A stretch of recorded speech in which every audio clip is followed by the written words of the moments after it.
आणि आता पाहूया सविस्तर बातमीपत्र। शेगाव येथील संत गजानन महाराज संस्थानाच्या शिस्तबद्ध नियोजनामुळे आता शेगावात मंदिर परिसरात अतिशय हायटेक आणि ऑटोमेटेड असं वाहनतळ उभारण्यात आलंय। त्यामुळे शेगावात येणाऱ्या भाविकांच्या कार पार्किंगचा प्रश्न मिटलेला आहे, नव्हे तर त्यांना आता त्याची भुरळ पडलेली आहे। आढावा घेतला आमचे प्रतिनिधी अमोल गावंडे यांनी।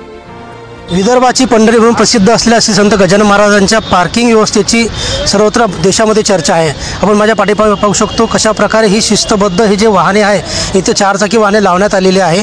या संपूर्ण पार्किंग जे आहे ते आधुनिक पद्धतीने तयार करण्यात आलेले आहे। एकूण या पार्किंगमध्ये 1000 जे चारचाकी वाहन आहे ते एक सोबत इथं पार्किंग होऊ शकतं आणि 1000 जवळपास दुचाकी सुद्धा इथे ठिकाणी हे करू शकता। आपण पाहू शकतो की ABCD अशा प्रकारचे हे लेन तयार करण्यात आलेले आहे। यामध्ये आधुनिक प्रकारचे इलेक्ट्रॉनिक अशा प्रकारचे बोर्ड लावण्यात आलेले आहेत। त्यामध्ये किती वाहनं या ठिकाणी बसू शकता, किती जागा इथे उपलब्ध आहे अशा प्रकारचं त्याच्यावर नोंद आपल्याला भावी भक्तांना दिसून येत आहे। संपूर्ण राज्यातून देशातून गजानन महाराजांच्या दर्शनाकरता भाविक येत असतात आणि या भाविकांच्या कुठेतरी पार्किंगची दुर्व्यवस्था होणे म्हणून हे संस्था गजानन महाराजांच्या संस्थांच्या वतीने ही पार्किंग व्यवस्था उभी करण्यात आलेली आहे। आणि संपूर्ण जे वाहनं आहे हे या ठिकाणी दिवसभरामध्ये जवळपास 5000 वाहने इथे पार्किंग करता लागू शकतात अशा प्रकारची व्यवस्था मंदिराच्या वतीने करण्यात आलेली आहे। संपूर्ण देशामधून जे भाविक भक्त येत असतात ते या ठिकाणी मोठ्या प्रमाणावर पार्किंगची त्यांच्याकरता ही व्यवस्था करण्यात आलेली आहे।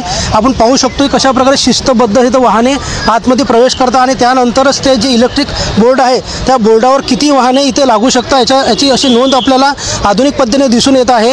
आणि संपूर्ण जे आहे ते 12 एकरमध्ये जवळपास हे 12 एकरमध्ये जवळपास हे वाहने या ठिकाणी जी पार्किंग व्यवस्था ते करण्यात आलेली आहे, जेणेकरून भाविक भक्तांची कुठेतरी गैरसोय होऊ नये याकरता ही आधुनिक पद्धतीची जी पार्किंग व्यवस्था आहे ती करण्यात आलेली आहे।